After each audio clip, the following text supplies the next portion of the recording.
Mesela gaz başlayıcı, gaz başlayıcı. O bildiğiniz nasıl onu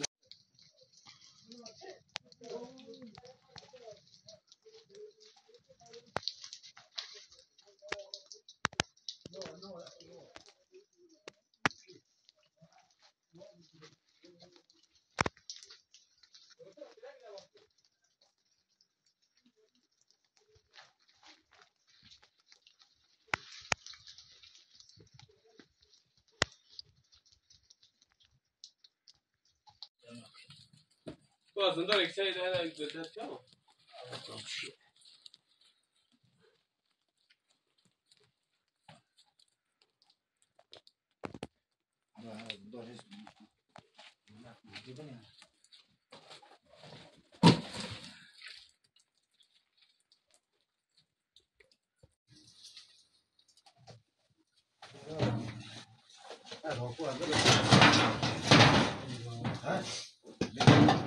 Tamam, sadece kancı yak.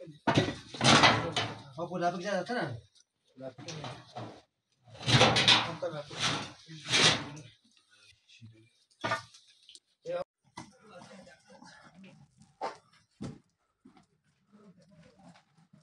Sığmıyor.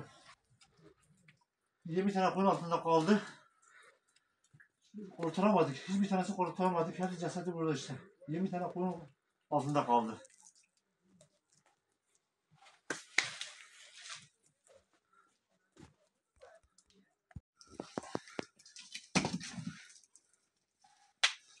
Hiçbir tanesi kurtaramadık. 20 tane konu altında kaldı.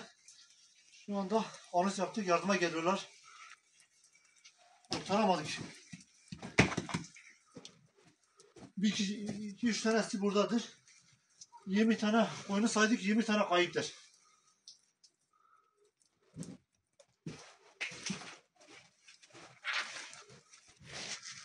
Evet, aramızı çöktü.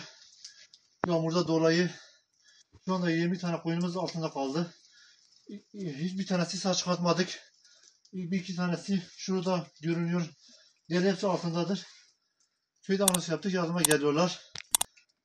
Mahsim vardı. Şu an...